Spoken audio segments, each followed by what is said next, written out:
हमारे साथ जुड़े रहने के लिए न्यू न्यूज के YouTube चैनल को सब्सक्राइब कीजिए, साथ ही बेल आइकन को दबाइए न्यू न्यूज की खबरें सबसे पहले देखने के लिए। मैं मथुरा हूँ Govardhan special exclusive talk and cultural show के प्रायोजक हैं spark studies in leading institute for preparation of IIT, JEE NEET, AIIMS and foundation और सह प्रायोजक हैं Shri Siddhi Vinayak group of institutions, Jamunavata, Govardhan road, Mathura और एसोसिएट्स हैं VY construction Govardhan, Maharaja group Govardhan, Babulal महाविद्यालय गोवर्धन, श्री गिरिराज मिष्ठान भंडार गोवर्धन, परशुराम शर्मा जिला पंचायत सदस्य वार्ड नंबर 18 भाजपा नेता और श्री ग्रुप मथुरा। मैं धर्म भूमि कर्म भूमि कृष्णा की जन्म भूमि विश्व में पहचान रखता हूँ। मैं मथुरा हूँ, मैं मथुरा हूँ, मैं मथुरा हूँ।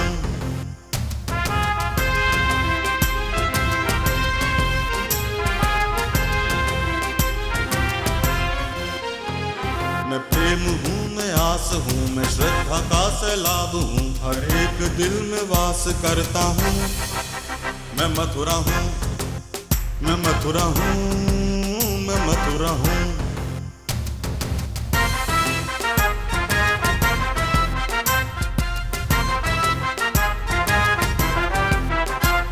हरिदास हूँ, रस खान हूँ, मैं गीता हूँ, पुराण हूँ, मैं एकता का प्रमाण रखता हूँ। मैं मथुरा हूँ, मैं मथुरा हूँ, मैं मथुरा हूँ।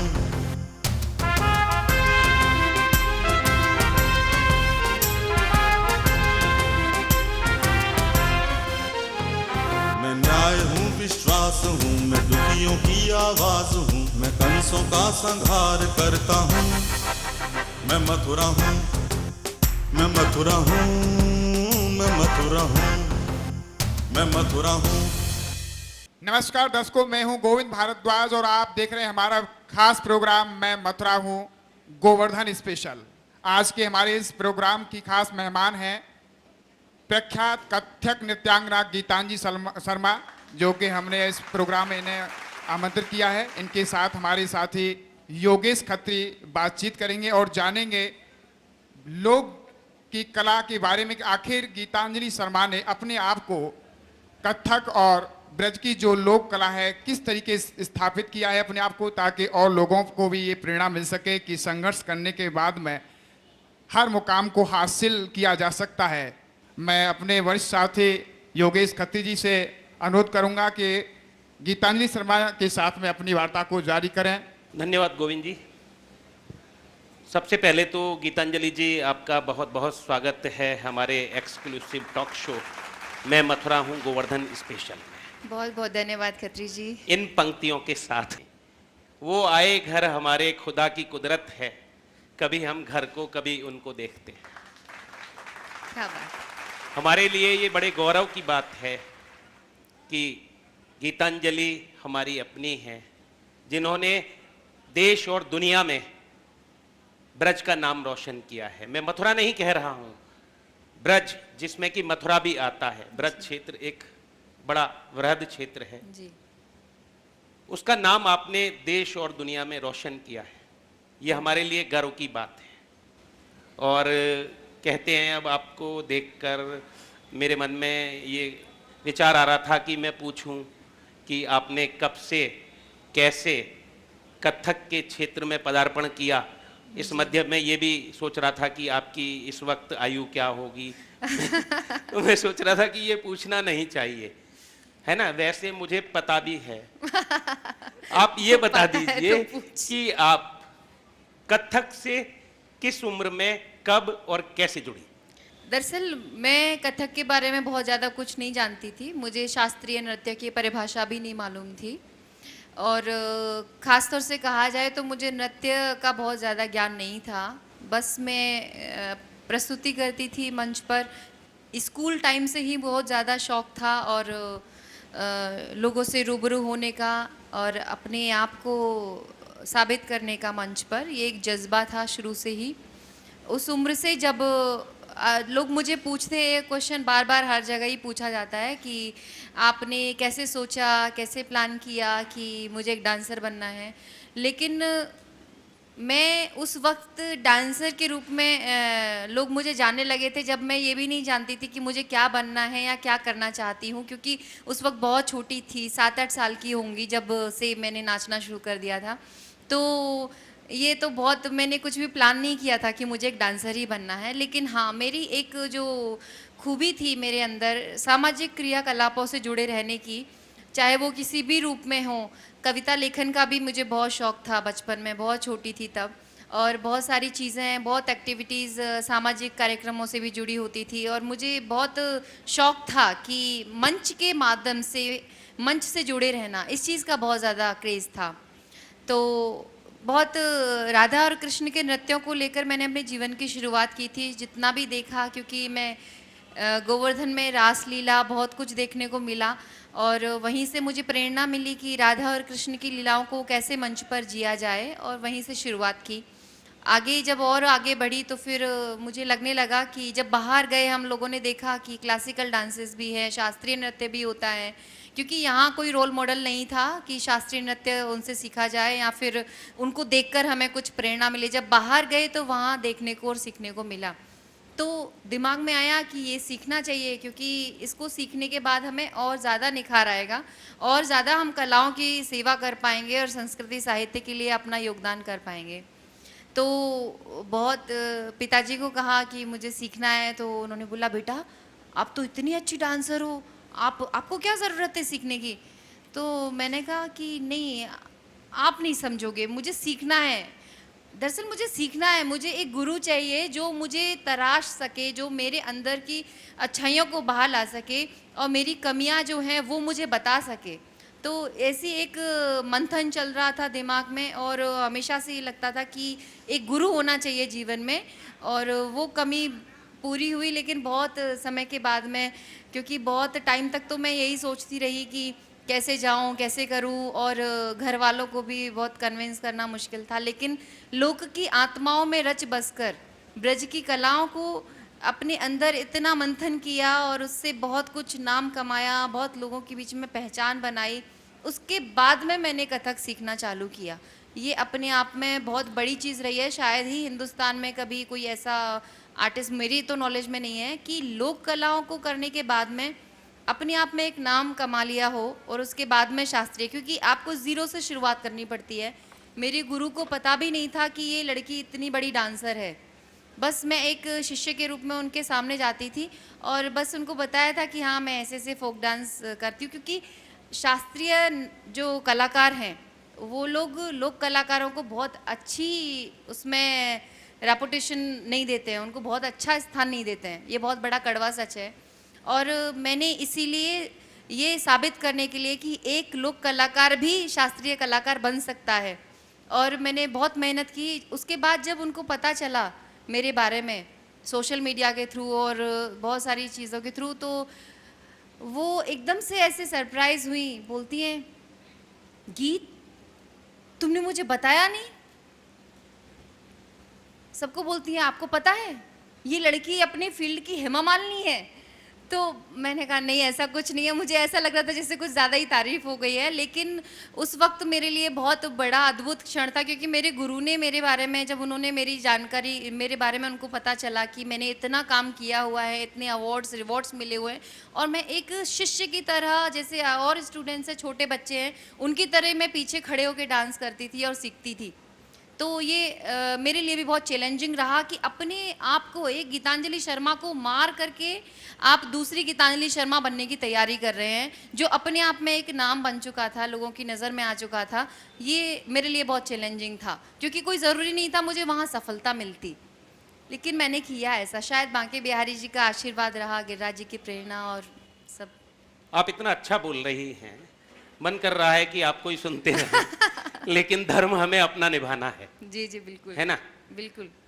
गीतांजलि जी, अभी आप कह रही थी कि 7-8 वर्ष की अवस्था में जी आपने नृत्य करना शुरू कर दिया था, तो मुझे एक गीत याद आ रहा था कि ये पाँव मेरे हैं, ये तब भी थिरकते थे जब चलना आता नहीं था। इस तरह की स्थिति रही आपकी बचपन में। और यहाँ हम ये पूछना भूल गए, बल्कि ये कहें कि हम अपने दर्शकों को ये बताना भूल गए कि ये गोवर्धन स्पेशल के लिए सौभाग्य की बात है। हमारे मैं मथुरा हूँ के गोवर्धन स्पेशल के लिए ये सौभाग्य की बात है, गोवर्धन वासियों के लिए सौभाग्य की बात है कि आप यहीं पर पली बड़ी हैं। थोड़ा सा वहाँ पर आ जाइए। मैंने यहाँ पर कहाँ पर जन्म हुआ आपका, कहाँ पढ़ी, कौन कौन से विद्यालयों में आप गईं? मैं बहुत सौभाग्यशाली समझ रही हूँ कि आज न्यू न्यूज़ के कारण यहाँ पर मैं इतने बड़े कार्यक्रम में सहभागिता कर पा रही हूँ, क्योंकि मैं यहीं पर पैदा हुई। और गोवर्धन एक ऐसी जगह है, अभी तो खैर इंटरनेशनल प्लेस हो गया है क्योंकि इतने सारे दर्शक बाहर से आते हैं, लेकिन हमारे लिए ये जो गोवर्धन है, यहाँ पर जो संस्कृति का बीज है वो बहुत ही शुद्ध है, क्योंकि यहाँ का खान पान बहुत शुद्ध है। यहाँ की लोगों की जो सोचने समझने की क्षमता है, बहुत प्यार है, प्रेम है एक दूसरे से। ऐसे माहौल में पैदा हुए हैं कि हम कोई करतूत कर रहे हैं उधर जाके, हम मान के चलिए छोटा बच्चा है और मिट्टी खा रहा है उधर जाके, तो पड़ोस वाले जाके घर वालों को बताएंगे, अरे अरे देखो ये आपकी बच्ची मिट्टी, पकड़ के ले जाके घर पे छोड़ेंगे। तो सब चाचा ताऊ मामा सब ऐसे वाले रिश्ते, मतलब जिनको हम सब लोग बोलेंगे हमारे घर की बेटी है, ऐसे वाले माहौल में हम लोग पैदा हुए हैं। क्योंकि गिरिराज जी यहाँ कहाँ पैदा हुए गोवर्धन में?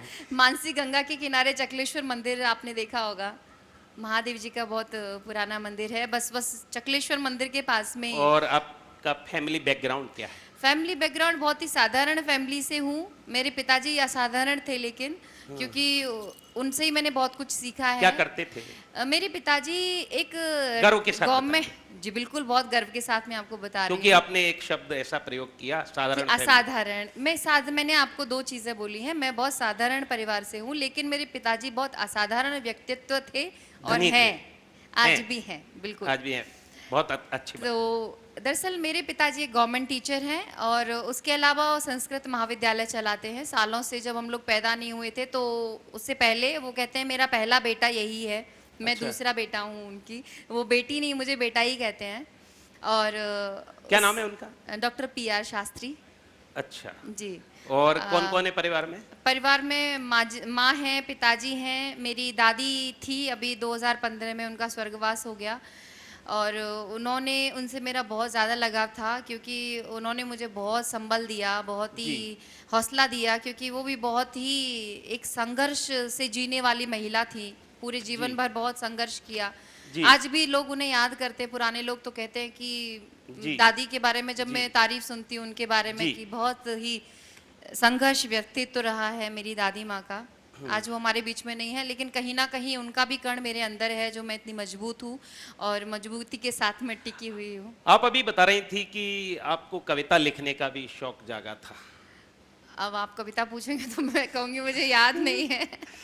अच्छा। एक्चुअली यहाँ से वहाँ जाने के चक्कर में मेरी काफ़ी चीज़ें मिस हो गई, कुछ डॉक्यूमेंटेशन किया हुआ था, लेकिन शायद मेरे पिताजी ने आज भी संभाल के रखा हो, क्योंकि फिर लाइन बदल गई, यहाँ से वहाँ, वहाँ से वहाँ चलते गए। तो कहते हैं कि कुछ चीज़ें पीछे चलिए छूट कविताओं पे जाती फिर हैं। आएंगे, अभी जी, हम जरूर। आपको लाएंगे। जी मुझे राह मालूम पर। है आप छोड़ेंगे नहीं। राह पर उनको ले आए तो हैं बातों में, और खुल जाएंगे दो चार मुलाकातों में।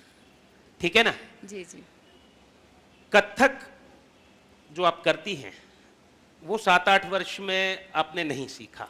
नहीं, जनरली होता यही है कि कथक की या शास्त्रीय नृत्य की शुरुआत किसी भी, आप भरतनाट्यम, ओडिसी, कथक और भी जितनी भी विधाएं हैं, बहुत बचपन से ही शुरुआत करनी पड़ती है। और मैंने बहुत लेट शुरुआत की, 20-21 साल के बाद में मैंने शुरुआत की कथक सीखने की, और सोचा नहीं था कि इस कदर मुझे सफलता मिलेगी। गुरु का बहुत बड़ा आशीर्वाद, सपोर्ट रहा कि उन्होंने इतना विश्वास किया कि मुझे बड़े बड़े मंचों पर प्रस्तुति करवाई है। क्योंकि और अब कितने साल हो गए आपको कथक करते हुए? अब आप सोच रहे होंगे कुछ। हाँ, मुझे हो गए 10-12 साल हो गए, 12-13 साल। क्योंकि अगले प्रश्न हमारे जुड़े हुए हैं ना इन्हीं बातों जी से। बिल्कुल, मुझे 10-12 साल हो जी, गए जी। आपको, और 20-21 की थी तब आप, जब आपने कथक सीखा। जी जी तो एक बार बताइए कि कथक तो सीख लिया आपने, जी जी। गृहस्थ के बारे में कुछ नहीं सीखा और गृहस्थी नहीं बसाई अभी तक। पूर्व विधायक हैं, उन्होंने ये शब्द बोला था।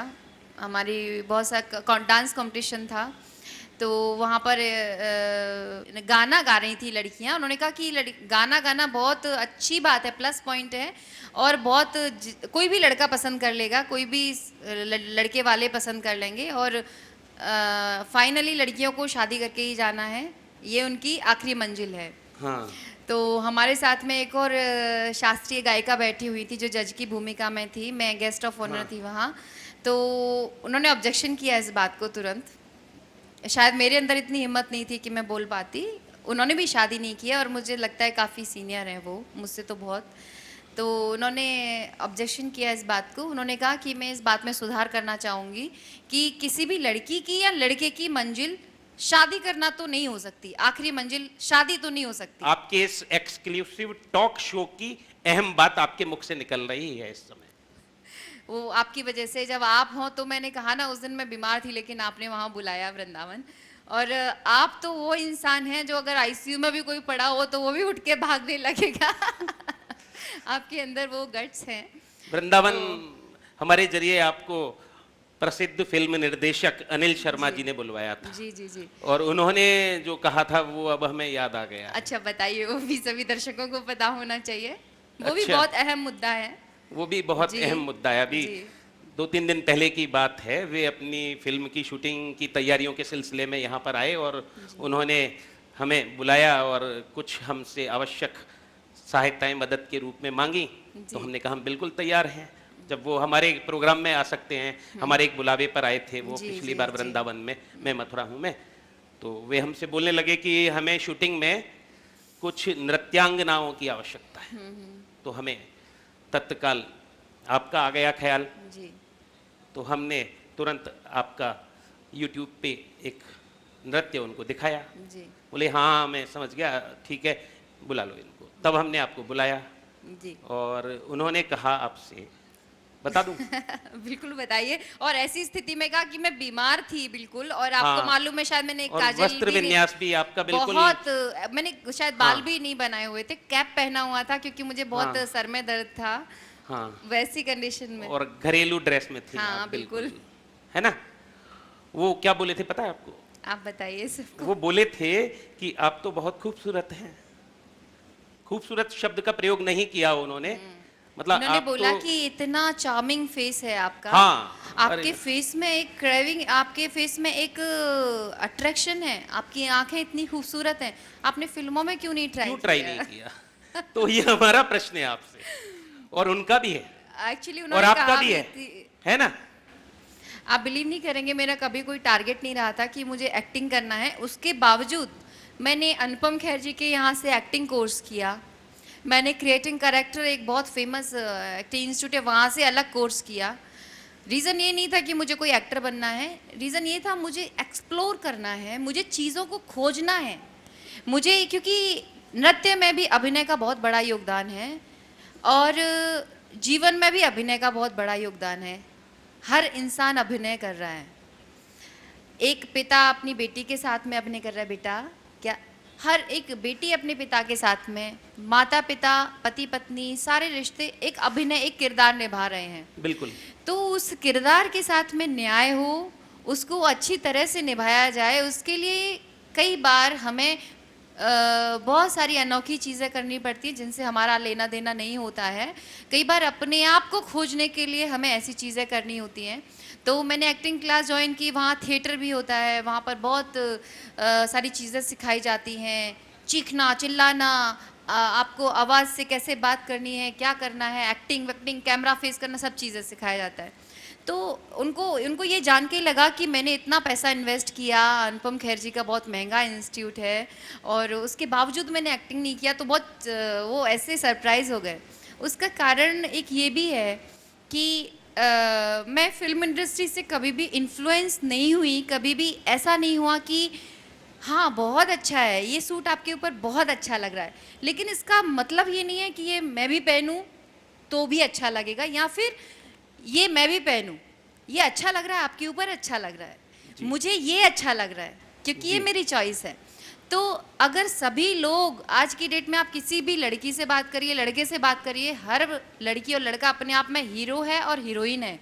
हर माता पिता के लिए उनके बच्चे बहुत बड़े स्टार हैं, लेकिन वहाँ पर जाकर के सफलता पाने के लिए हर कोई चाहता है कि वो बम्बई जाए और इस कर। मुझे 10 साल मैंने वहाँ बिताए हैं। मैं चाहती तो एक्टिंग में बहुत कुछ कर सकती थी, लेकिन सब कोई उधर भागेगा तो हमारी संस्कृति के लिए कौन काम करेगा?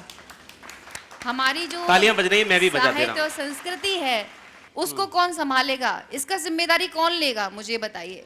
लोग कलाकार बन रहे हैं नृत्य में, संगीत में। बहुत सारे लोग तो मन महसूस के रह जाते हैं कि हमें काश बम्बई जाने का एक बार मौका मिल जाता तो हम एक्टर भी बन जाते। लेकिन ऐसा बहुत रेयर, शायद मुझे नहीं पता, ऐसा भी होता है कि मैं बॉम्बे में गई, मैंने वहाँ पर इतना साल बिताए हैं, लेकिन कभी मैंने ये नहीं सोचा कि मुझे फिल्में करनी है या मुझे बहुत बड़ा एक्टर बनना है, जबकि मुझे इसका बहुत बड़ा फ़ायदा मिल सकता था। और सब लोग मुझे देखकर ही बोलते हैं आप क्यों नहीं करते हैं? तो इसका बहुत बड़ा कारण यही है कि मैं ब्रज की माटी से जुड़ी हुई हूँ।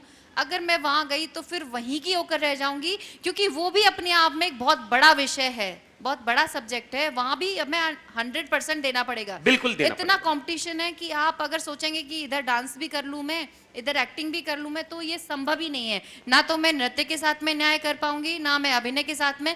तो बेहतर ये है कि मैं अपनी संस्कृति को बचाने के लिए अगर 5% भी प्रयास कर पाई, 10% भी कर पाई, तो मेरा जीवन सफल होगा। तो दर्शकों, आप देख रहे हैं कि हमारे साथ में ब्रज की प्रख्यात कथक नृत्यांगना, जिनके साथ में हमारे वरिष्ठ साथी योगेश खत्री जी, उनके अनुभव, उनके संघर्ष की उपलब्धि और किस तरीके से लोक कला में उन्होंने अपने आप को स्थापित किया है।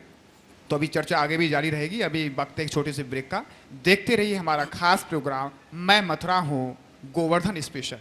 मैं मथुरा हूँ, मैं मथुरा हूँ, मैं मथुरा हूँ।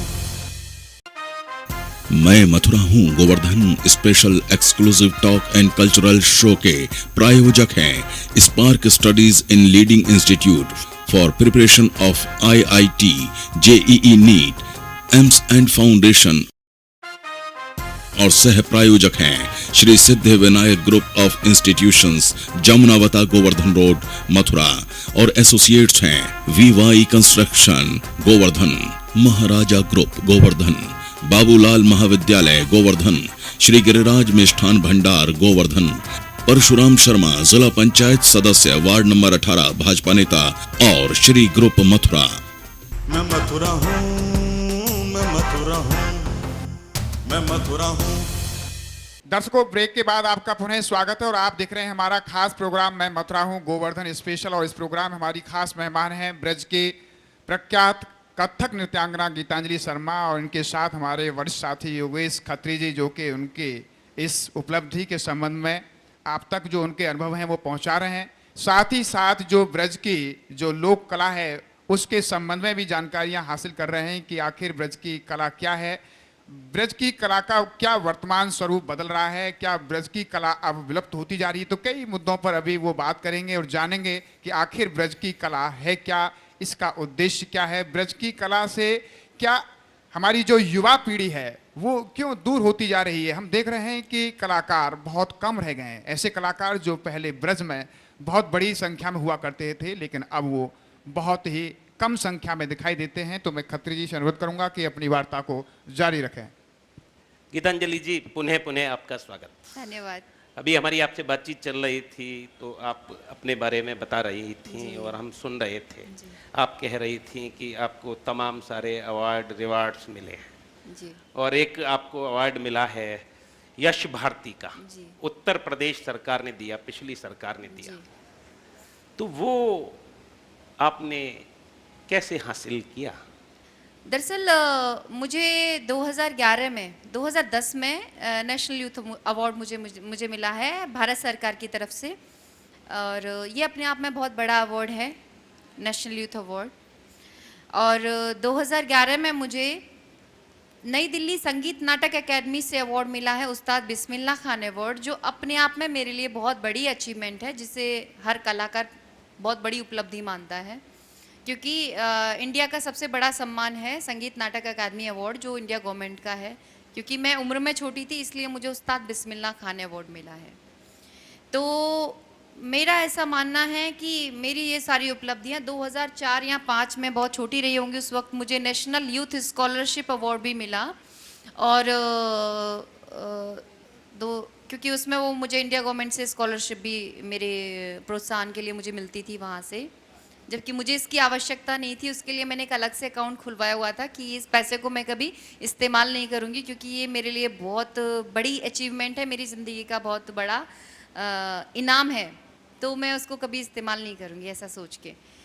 तो ये सब उपलब्धियाँ हुई हैं। उसके बाद में बहुत सारे राज्यों में मेरी प्रस्तुतियाँ रहती रही हैं, बहुत सारी जगह जाना आना, देश विदेशों में सभी लोग परिचित हैं, चाहे वो हमारे प्रदेश के मुख्यमंत्री रहे हों या फिर और जगहों के मुख्यमंत्री हैं या फिर आपके प्रधानमंत्री मोदी जी हैं, वो भी मुझसे व्यक्तिगत परिचित हैं। बहुत सारे लोग हैं जो परिचित हैं। अब अगर कल को मोदी जी कहेंगे कि गीतांजलि जी को पद्मश्री दीजिए, काबिल कलाकार हैं, तो ये मेरा विषय नहीं है, ये सरकार का विषय है सोचने का कि भाई अगर वो समझते हैं मेरी कला और मेरी मेहनत, मेरा संघर्ष इतना है, अगर मैं डिज़र्व करती हूँ तो वो मुझे पद्मश्री देंगे तो मैं ज़रूर स्वीकार करूँगी। और इसी तरह से यश भारती के लिए भी मेरा नॉमिनेशन हुआ, मैंने कोई एप्लीकेशन भी नहीं भेजा। कैसे मिलता है ये? नहीं, मैंने ये कैसे मिलता है ये आप मुझसे कैसे पूछ रहे हैं? ये लोग, उनकी कमेटी होती होगी, ये लोग डिसाइड करते होंगे, मिलता होगा। आपको कैसे मिला? मेरे पास फोन आया डिपार्टमेंट से कि आपको यश भारती के लिए नॉमिनेट किया गया है। जी जी, कि आपको अवार्ड के लिए सम्मानित किया गया है। तो मैं बड़ी सरप्राइज, तो मैंने कहा, बोले आप प्लीज़ अपने डॉक्यूमेंटेशन कंप्लीट कीजिए यहाँ पर। मैं वहाँ पर अपने बॉम्बे में मेरा एक प्रोग्राम चल रहा था, पंडित दुर्गालाल जी का फेस्टिवल, हम लोग उसमें तैयारी कर रहे थे, हमारा बहुत बड़ा फेस्टिवल होता है।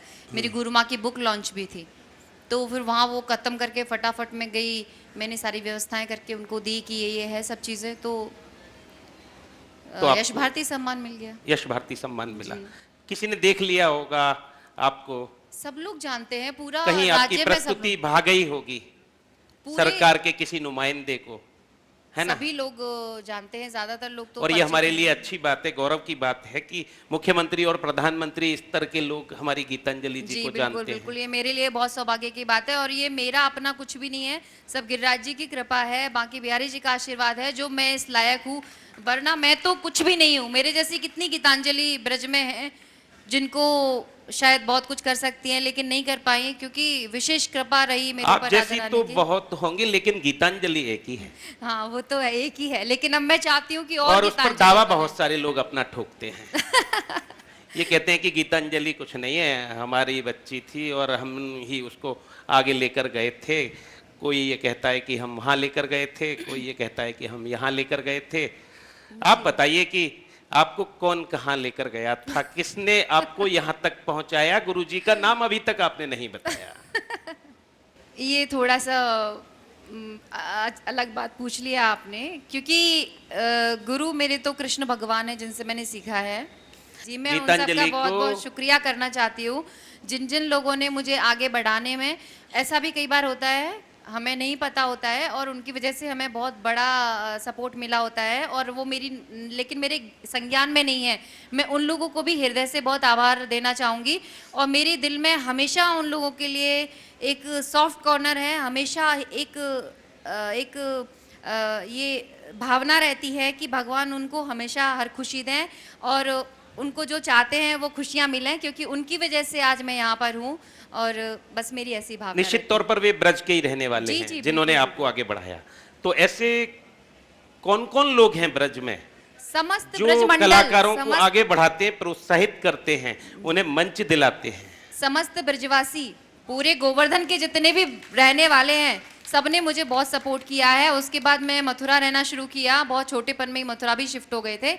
मथुरा के लोगों ने, मथुरा की मीडिया ने, मैं कहूँगी एक एक जन ने, क्योंकि मैं जो काम कर रही थी उसमें मेरी जो काम के प्रति जो लगन और आग मेरी आंखों में दिखाई देती थी, तो सब लोग मुझे सपोर्ट करने के लिए तैयार हो जाते थे। सब लोगों का सपोर्ट की वजह से आज मैं यहाँ पर हूँ, तो मैं उन सबको धन्यवाद देना चाहूँगी। किसी एक के लिए ये बोलना, ये थोड़ा सा धन्यवाद हमें भी दे दो। अरे आपके लिए तो बहुत बहुत धन्यवाद। न्यूज़ को दे दो। खत्री जी, एक मिनट मेरी बात सुनिए। आप तो पूछ रहे हैं आपको यश भारती कैसे मिला, क्या हुआ? जब मिला था आप मैं एक बात कह रही हूँ, अगर आप मुख्यमंत्री होते या अगर आप प्रधानमंत्री बन जाते हैं तो जी। आप मुझे अगले दिन पद्मश्री के लिए नॉमिनेट करेंगे या नहीं? आप मुझे ये जवाब दे दीजिए। मेरे मन में लड्डू फूट रहे करेंगे या हैं। नहीं? पहले तो आप मुझे मुझे बताइए। प्रधानमंत्री या मुख्यमंत्री अगर आप बनवा दो। बोलेंगे, अगर आप बनते हैं तो अरे, आप मान के चलिए। हम तो आपको संस्कृति मंत्री बनवा देंगे। नहीं, मंत्री नहीं, आप मुझे पद्मश्री देंगे यानी मुझे, क्या मैं डिजर्व करती हूँ कि मुझे पद्मश्री बिल्कुल, मिलना बड़े से चाहिए? बड़ा सम्मान बिल्कुल देंगे आप मुझे, हृदय से देते हैं। तो हम गलत आपको। तो नहीं मिला यश भारती सम्मान? पहले आप मुझे नहीं, गलत बताइए। नहीं मिला। हाँ? नहीं, नहीं आप मिला। बिल्कुल आज आप न्यूज के मंच पर बैठे हैं, आप बिल्कुल, हम कह रहे हैं आपको गलत नहीं मिला है यश भारती सम्मान, आप इसकी हकदार हैं। Thank you so much. और हमने जब आपकी प्रस्तुति देखी, जी जब आप आई थी जी हमारे नियो न्यूज के ऑफिस, यश भारती के बाद ही आई थी, है ना? जी, मुझे तब हम आपकी कला से इतने वाकिफ नहीं जी जी जी जी क्योंकि आज जो कथक है ना, इसके प्रति लोगों का उतना रुझान नहीं है। जी जो पाश्चात्य नृत्य चल रहा है आजकल फिल्मों में, जी उसको ही ज्यादा लोग देख रहे हैं। जो दिखता है वो बिकता है, जी। दिख वही रहा है।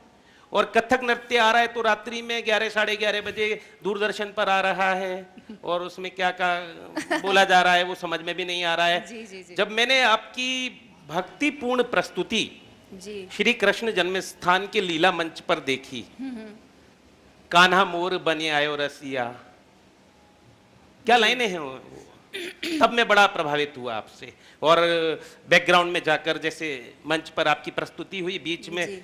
आपको थोड़ा सा मौका मिला, एक प्रस्तुति फिर आपकी होनी थी, जी। तो वो हमने अंदर जाके आपसे बात की डार्क रूम में, जी। तो आपने बहुत अच्छे से बात की।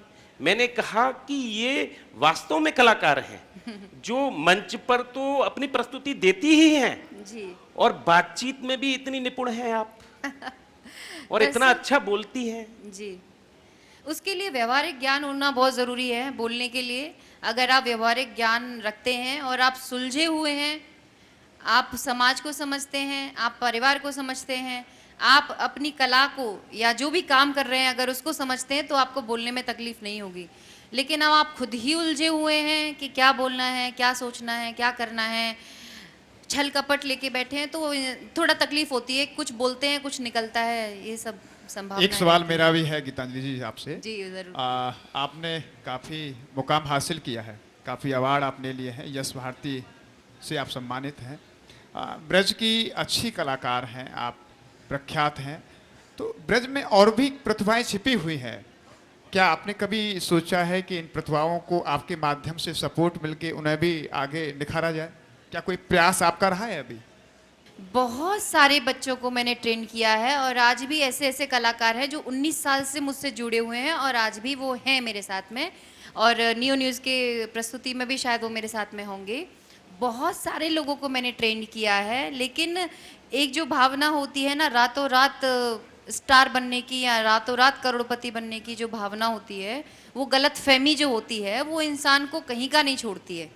वो वाली चीज़ है, आपको संघर्ष करना पड़ेगा, धैर्य रखना पड़ेगा, तो सारी चीज़ें आराम से मिलती हैं। आप सोचोगे कि मुझे अगर 5,000 रुपये अगर पेमेंट मिल रहा है और अगले प्रोग्राम से मुझे 5,000 कमाना है, फिर भले उसका स्तर कुछ भी है, तो ऐसी स्थिति में कलाकार का पतन होना स्वाभाविक है। कलाकार को सबसे पहले जो जिंदा रखना है वो अपना मान सम्मान और अपनी प्रतिष्ठा, अगर वो उसको जीवित रखने में कामयाब होता है तो एक कलाकार बनता है और उसका नाम होता है। ये आपके इंटरव्यू की एक और दूसरी मुख्य बात आ रही है सामने कि आपको पैसे के पीछे नहीं भागना जी। है, और अपना मान सम्मान अगर रखना है जी तो फिर कला पर ही ध्यान देना है। डेफिनेटली। लेकिन सिर्फ कला से गुजारा भी तो नहीं चलता है। नहीं, मैं आपको कह रही हूँ ना, मैं आज आप मुझे कहीं कला पर के लिए बहुत सारे आभूषण पहनने पड़ते बिल्कुल, हैं, बिल्कुल। नहीं, मैं आपकी वस्त्र बात लाने पड़ते हैं। आप बिलीव नहीं करेंगे, जब मैंने शुरुआत की 2001 की, जब मैंने अपना ग्रुप शुरू किया था, उस वक्त मेरे पास पैसे नहीं थे। जो पैसे थोड़े थोड़े मिलते थे घर से, वो इकट्ठे करती थी मैं। और उस टाइम पे मथुरा से आगरा के लिए अगर हमें जीप करनी है तो 400 रुपये की जीप होती थी जी। तो वो पैसे मैं खुद इकट्ठे करती थी। और मेरे साथ में जो लड़का कृष्ण बनते हैं, जो बहुत राजेश। समय से, राजेश, वो भी इस बात को बताएंगे आपको। मतलब वो मेरे साथ 20 साल से जुड़े हुए हैं, तो खुद से अपने पैसे खर्च करके किराए पर कॉस्ट्यूम, क्योंकि उतने पैसे नहीं थे कि खुद के कॉस्ट्यूम बनाऊं मैं, ये करके वो जो पागलपन, वो जो दिमाग में जो होता है ना, एक दीवानगी जो होती है, वो थी।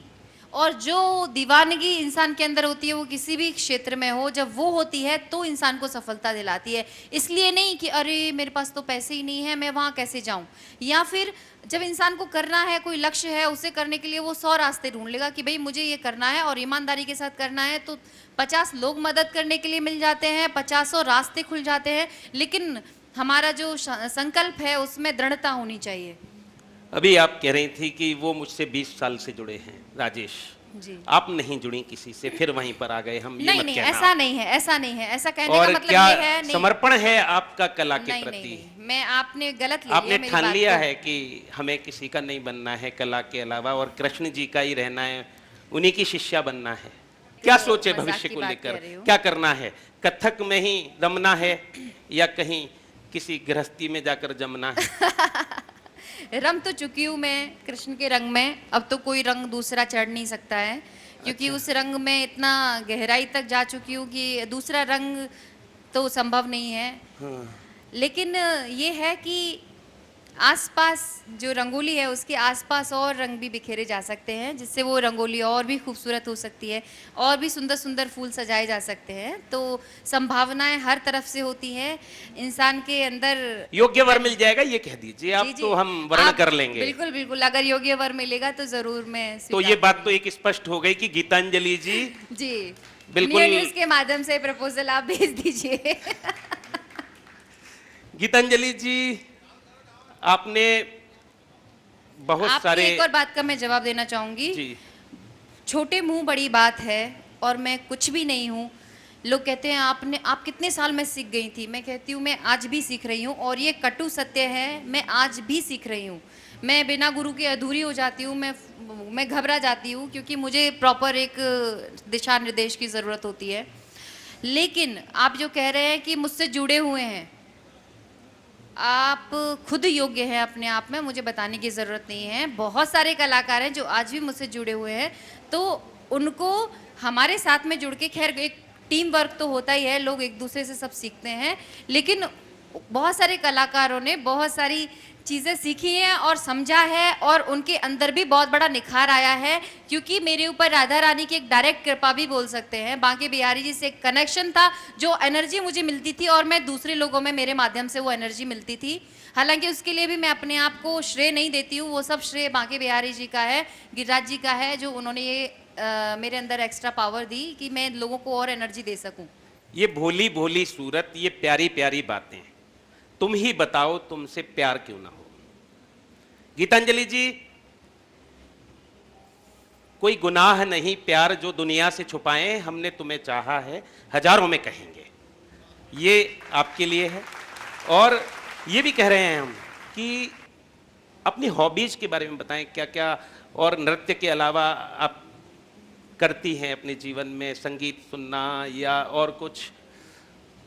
और अभी नृत्य की बात हमारे साथी गोविंद जी भी कर रहे थे आपसे कि जो कलाकार हैं उनको सिखा भी रही हैं आप, उनको एक मंच प्रदान कर रही हैं मथुरा में जी। और कथक को लेकर भी थोड़ा सा हम बातचीत करेंगे आपसे अंत में चलते चलते।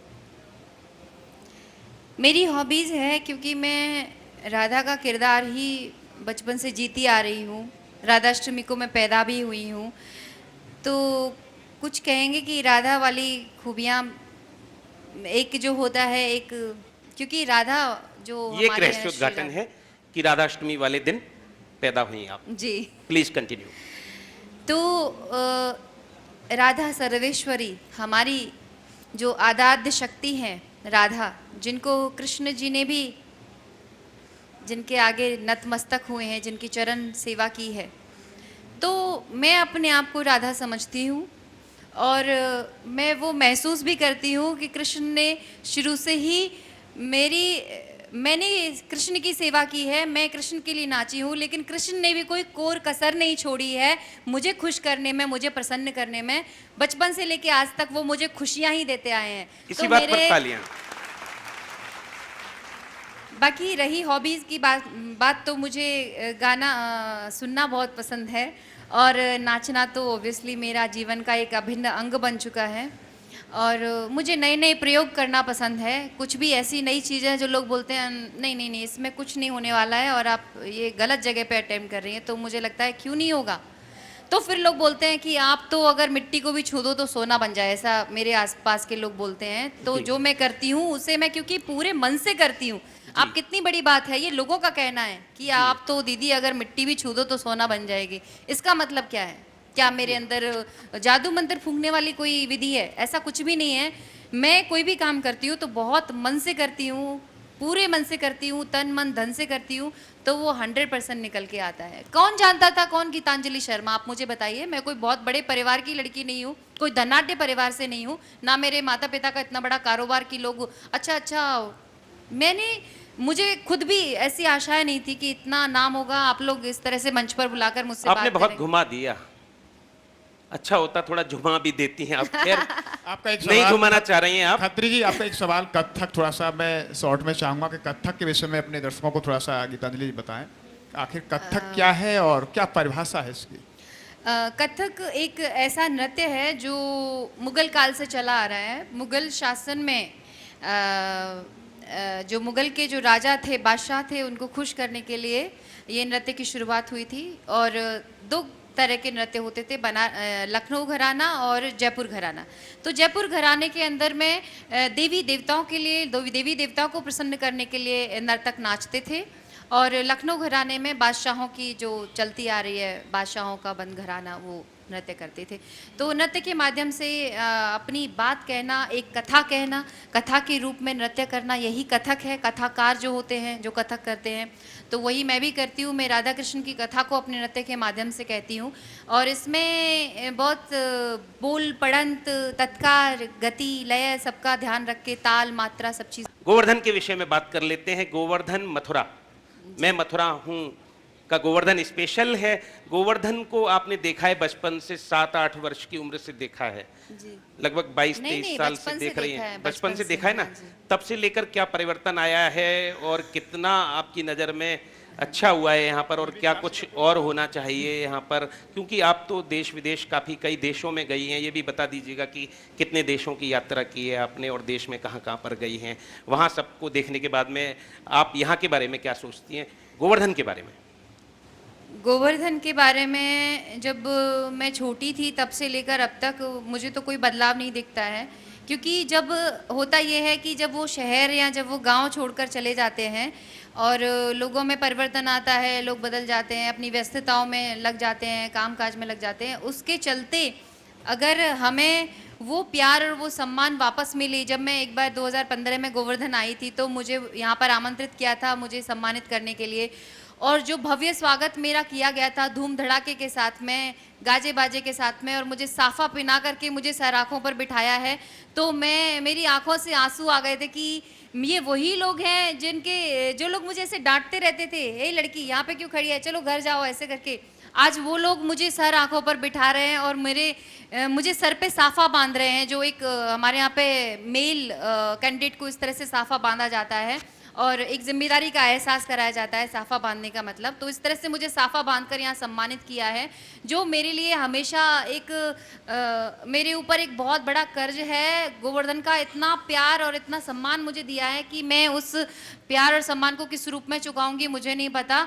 मेरे ऊपर बहुत बड़ा कर्ज है। यहाँ गिरिराज जी, आपने गोवर्धन वासियों का दिल जीत लिया।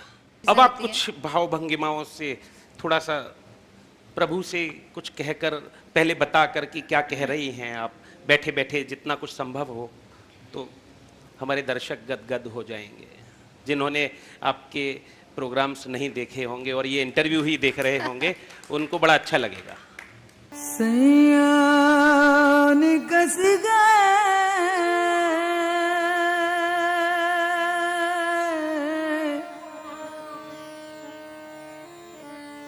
मैं ना लड़ी थी रामा, सयान कस गए मैं ना लड़ी थी, सैया निकस गए मैं ना लड़ी थी।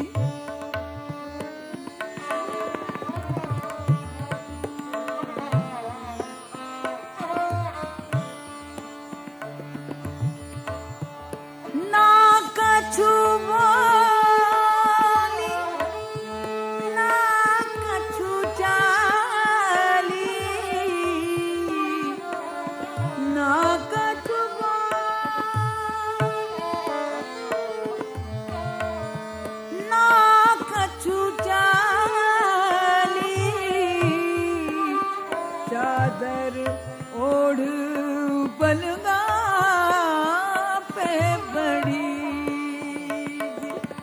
सयान कस गए मैं ना लड़ी थी राम मैं ना लड़ी थी।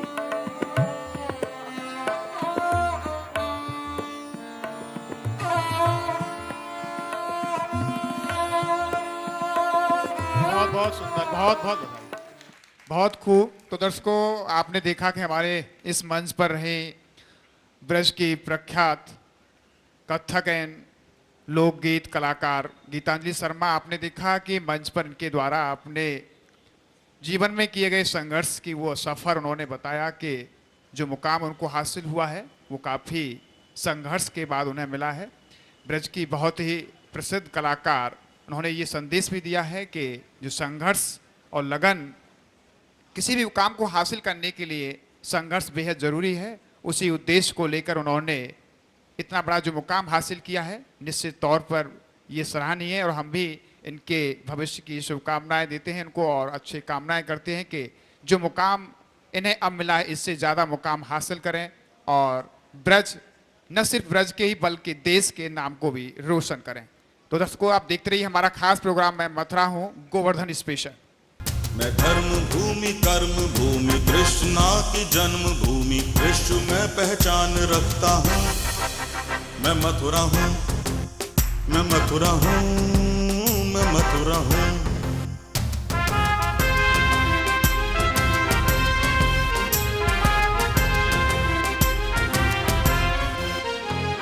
मैं प्रेम हूँ, मैं आस हूँ, मैं श्रद्धा का सैलाब हूँ, हर एक दिल में वास करता हूँ। मैं मथुरा हूँ, मैं मथुरा हूँ, मैं मथुरा हूँ।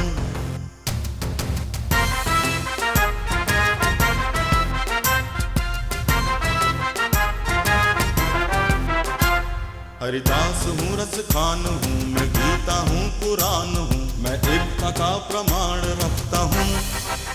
मैं मथुरा हूँ, मैं मथुरा हूँ, मैं मथुरा हूँ।